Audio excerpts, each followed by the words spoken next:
Hello everyone, general study official के daily current affair programme में आप सबका स्वागत है। मेरा नाम है आलोक रंजन। इस प्रोग्राम के तहत हम कुछ करंट अफेयर को डिटेल में एनालिसिस करते हैं तथा उसके बाद वन लाइनर करंट अफेयर पढ़ते हैं। तो आइए शुरू करते हैं। जो पहली खबर है वो है दैनिक जागरण से एक खबर ली गई है कि जो एससीओ की मीटिंग हो रही है भारत में, एनएसए की, एससीओ के जो नेशनल सिक्योरिटी एडवाइजर है, उसके तहत अजीत डोभाल ने बोला कि दूसरे देशों की संप्रभुता का आदर करें जो एससीओ के सदस्य हैं। तो इनडायरेक्टली ये पॉइंट आउट किया जाता है पाकिस्तान और चाइना को। इस और ये जो बैठक है वो नई दिल्ली में हो रही है, ये ध्यान रखिएगा। और इसमें उन्होंने क्या क्या मुख्य बातें की वो आइए देखते हैं। देखो, इन्होंने बोला कि एससीए को जो सदस्य है वो दूसरे देशों की जो सोवेरेनिटी है, संप्रभुता है, उसका ध्यान रखें। उन्होंने पाकिस्तान और चीन के जो प्रतिनिधि थे उनको सीमा पर आतंकवाद बढ़ावा देने की आतंकवाद बढ़ावा नहीं देने की सीख दी। उन्होंने बोला कि आतंकवाद जो सीमा पर बढ़ाया जा रहा है उस पर कंट्रोल करने की आवश्यकता है। दरअसल जो इन्होंने अपने भाषण में जो एससीओ का चार्टर है ना, उसको गंभीरता से पालन करने की भी सीख दी। दरअसल एससीओ के चार्टर में एक पॉइंट है रैड्स, जो रीजनल एंटी टेररिज्म को रोकने के लिए, क्षेत्र में जो भी टेररिज्म बढ़ रहा है उसको कंट्रोल करने के लिए ये एससीओ के चार्टर में लिखा हुआ है। तो वही इन्होंने याद दिलाया कि एससीओ के चार्टर को फॉलो करें कम से कम, और जो पाकिस्तान से जो टेररिज्म प्रमोट हो रहा है उसको कंट्रोल करने में एससीओ सदस्य पाकिस्तान पे दबाव बनाए या एससीओ सदस्य उसमें सहयोग करे, क्योंकि पाकिस्तान भी एससीओ का ही एक सदस्य है। इसके अलावा उन्होंने क्षेत्रीय अखंडता, संप्रभुता और सीमा का जो है उसको उल्लंघन नहीं करने पर भी बल दिया। ये दरअसल वो चीन को बता रहे थे कि सीमा पे जो सीमा का उल्लंघन नहीं किया जाए और हर देश की सीमा की संप्रभुता का सम्मान किया जाए, क्योंकि चीन के साथ भारत और चीन के बीच 2020 से ही सीमा पे तनाव की स्थिति बनी हुई है, जो एलएसी है। एलएसी भारत और चीन की सीमा को बोलते हैं। तो इस एक तरीके से समझिए कि लगातार तनाव की स्थिति बनी हुई है। इसको आईआर के टर्म में एक बोला जाता है स्टेलमेट कंडीशन। स्टेलमेट कंडीशन बना हुआ है, ना एक कदम कोई पीछे जा रहा है ना आगे आ रहा है। ठीक है, तो ये तनाव की स्थिति बनी हुई है, उसको भी काउंटर करने की बात की। ये जो एससीओ की बैठक हुई है उसमें रूस, कजाकिस्तान, किर्गिस्तान, तजाकिस्तान, उज्बेकिस्तान के जो एनएसए थे वो खुद भारत आए हुए हैं। इसके अलावा चीन के स्टेट काउंसलर व लोक सुरक्षा मंत्री जो चिंग यांग होंग है वो भारत आए हुए हैं।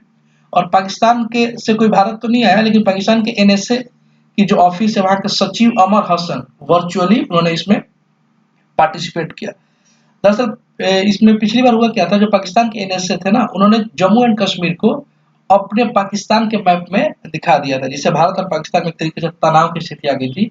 और तनाव तो इतना बढ़ गया कि अजीत डोभाल बीच में मीटिंग छोड़ करके उठ गए थे। तो इस बार पाकिस्तान बड़ा संयम दिखाया और संयम की स्थिति थी। इसके अलावा उन्होंने अजीत डोभाल ने सुरक्षा परिषद का, जो यूनाइटेड नेशन की सुरक्षा परिषद है, उसका जो प्रस्ताव है 1267, ठीक है ना, उसको भी फॉलो करने की, उसको भी मानने की उन्होंने सभी देशों को याद दिलाया कि उसको भी फॉलो किया जाए।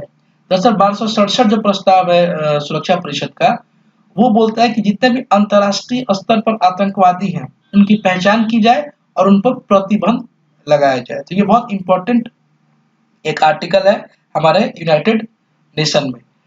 ये इसलिए कहा क्योंकि आप सबको ध्यान होगा कि पाकिस्तान में जितने भी टेररिस्ट हैं उन सब पे बैन लगाने के लिए भारत हमेशा एक प्रस्ताव लाने की कोशिश करता है यूनाइटेड नेशन में, ठीक है, और चाइना हमेशा उसको वीटो कर देता है।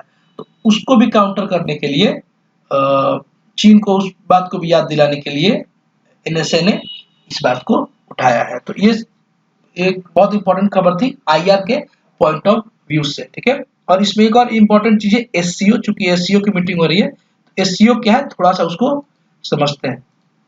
दरअसल एससीओ का मतलब होता है संघाई कोऑपरेशन ऑर्गेनाइजेशन। ये एक अस्थाई और अंतर सरकारी अंतर्राष्ट्रीय संगठन है। अंतर सरकारी मतलब होता है इंटर गवर्नमेंटल, मतलब कई देशों के एक से ज्यादा देश की गवर्नमेंट इसमें इससे जुड़ी हुई है, इसलिए इसको अंतर सरकारी संगठन बोलते हैं। इसका गठन वर्ष 2001 में किया गया था, ठीक है। तब इसमें 5 ही देश थे, इसको संघाई 5 कहा जाता था। इसका हेडक्वार्टर बीजिंग चाइना में है। कंफ्यूज नहीं होना संघाई कोऑपरेशन ऑर्गेनाइजेशन नाम से, लेकिन इसका नाम तो संघाई है लेकिन इसका हेडक्वार्टर बीजिंग में। बीजिंग चाइना की राजधानी है। वर्ष 2017 में भारत और पाकिस्तान के सदस्य बने थे, 7वें और 8वें। ठीक है, भारत और पाकिस्तान शुरू से इसके परमानेंट मेंबर नहीं थे। जो एससीओ है इसमें कुल 8 मेंबर है मौजूदा समय में। चाइना है, कजाकिस्तान है, किर्गिस्तान है, रसिया है, तजाकिस्तान है। शुरू में 5 यही थे, इसीलिए इसको शंघाई 5 बोलते थे। उसके बाद उज्बेकिस्तान जुड़ा इसमें, फिर इंडिया और पाकिस्तान। ये इंडिया पाकिस्तान इसलिए इंपॉर्टेंट है क्योंकि एक ही साथ 2017 में जो मीटिंग हुई थी उसमें ये लोग जुड़े थे। शंघाई में न्यू डेवलपमेंट बैंक जो ब्रिक्स बैंक है उसका ऑफिस है। ठीक है, अब देखते हैं अगली खबर।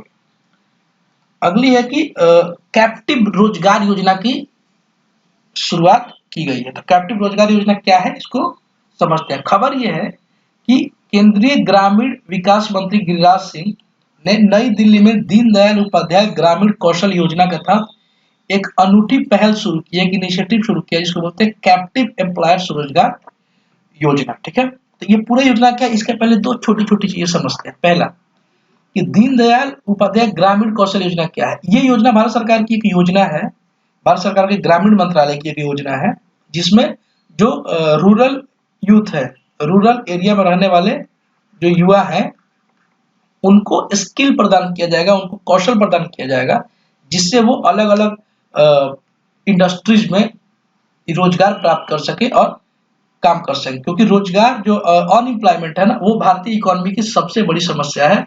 भारतीय इकोनॉमी में ग्रोथ तो है पर वो एम्प्लॉयमेंट लेस है। इसमें कई बार क्वेश्चन में पूछा जा चुका है यूपीएससी के मेंस में कि भारतीय इकोनॉमी क्यों एम्प्लॉयमेंट लेस है। ठीक है, तो एक बहुत बड़ी प्रॉब्लम है।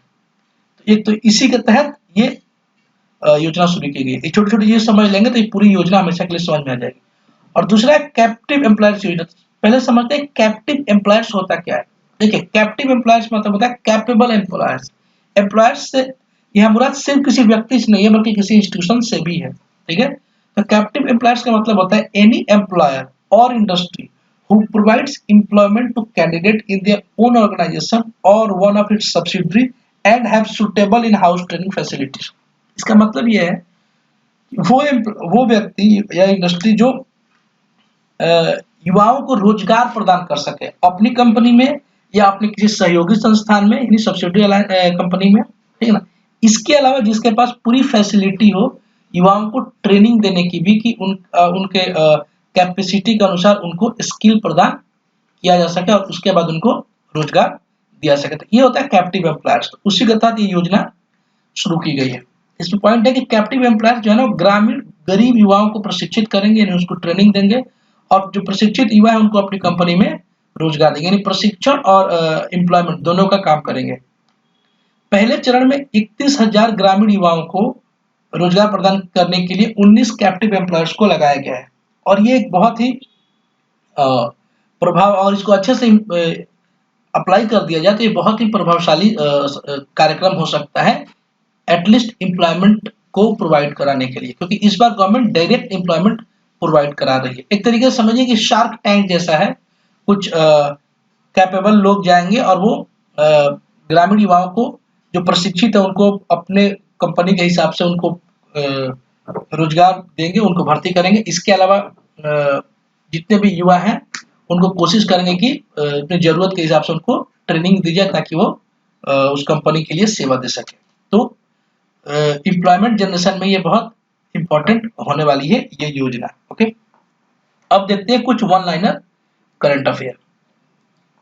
देखिए, पहला कि हाल ही में किसे अंतरराष्ट्रीय मुक्केबाजी संघ के उपाध्यक्ष के रूप में चुना गया है, तो आंसर है अजय सिंह को चुना गया है। दूसरा कि हाल ही में किस बैंक ने वृक्षारोपण के लिए 48 लाख रुपए दान किए हैं, तो स्टेट बैंक ऑफ इंडिया ने शुरू किया। इसकी स्थापना 1955 में। हाल ही में बराली वेद व्रत वेट लिफ्टर जो है ना विश्व युवा चैंपियनशिप में कौन सा पदक जीता, जो है कांस्य पदक जीता है। हाल ही में टेक्सास यूनिवर्सिटी ने किसे लाइफ टाइम अचीवमेंट अवार्ड प्रदान किया, तो नवीन जिंदल को। हाल ही में भारतीय मूल के कौन सी महिला अमेरिकी राज्य कनेक्टिकट की सहायक पुलिस प्रमुख बन गई है, तो वो मनमीत कोलन बनी है। हाल ही में कौन सा देश शंघाई सहयोग संगठन का संवाद साझेदार बना है, तो सऊदी अरेबिया बना है। और आप देखेंगे कि 1 से 2 वर्ष के भीतर Saudi Arabia Shanghai Cooperation Organisation का मुख्य सदस्य बन जाएगा। अभी जो देश मुख्य सदस्य बनने के लिए सबसे आगे है, जो अगले वर्ष या इसी वर्ष उसको पूर्ण सदस्यता मिल जाएगी, वो है ईरान। ध्यान रखिए। हाल ही में किसने कैप्टिव रोजगार योजना शुरू की है? तो गिरिराज सिंह ने शुरू किया है। तो गिरिराज सिंह तो परीक्षा में नहीं पूछेगा, लेकिन इनका मंत्रालय पूछ सकते हैं, ग्रामीण विकास मंत्रालय। हाल ही में किस देश ने घातक मार्बर्ग वायरस बीमारी के प्रकोप की घोषणा की है? तो तंजानिया ने किया है। हाल ही में भारत और किस देश ने रक्षा सहयोग पर द्विपक्षीय बैठक की है? तो रोमानिया ने की है। रोमानिया एक यूरोपीय कंट्री है। अगला है कि हाल ही में किस राज्य के एनजीओ तपोवन को चिल्ड्रन चैंपियन अवार्ड से सम्मानित किया गया है? तो असम राज्य।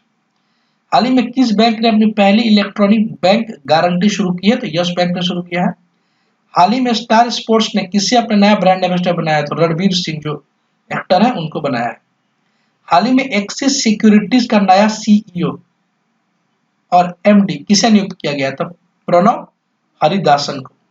हाल ही में वास चटर्जी एवं middle of the road cinema नामक पुस्तक का विमोचन हुआ। ये किसने लिखा है? अनिरुद्ध भट्टाचार्य जी ने लिखा है। अगला क्वेश्चन है कि प्रोजेक्ट आकाश तीर के तहत रक्षा मंत्रालय ने किसके साथ समझौता किया? तो भारत इलेक्ट्रॉनिक लिमिटेड जो बीईएल कंपनी है ना, उसके साथ किया है। पहले इंटरनेशनल क्वांटम कम्युनिकेशन कॉन्क्लेव का आयोजन किस शहर में किया गया है? तो नई दिल्ली में किया गया, क्योंकि पहला है इसलिए इंपॉर्टेंट है। क्रिकेट के T20I फॉर्मेट में सर्वाधिक विकेट लेने वाले गेंदबाज कौन बने हैं? तो शाकिब अल हसन, ये बांग्लादेश के गेंदबाज है। इन्होंने 136 विकेट लिया है, जो कि T20 इंटरनेशनल फॉर्मेट में किसी भी गेंदबाज द्वारा लिया गया सर्वाधिक विकेट है। हाल ही में जारी पासपोर्ट इंडेक्स पॉइंट में भारत की रैंकिंग क्या है? भारत की रैंकिंग 144वीं, जो पॉइंट में भारत की रैंकिंग गिर गई है।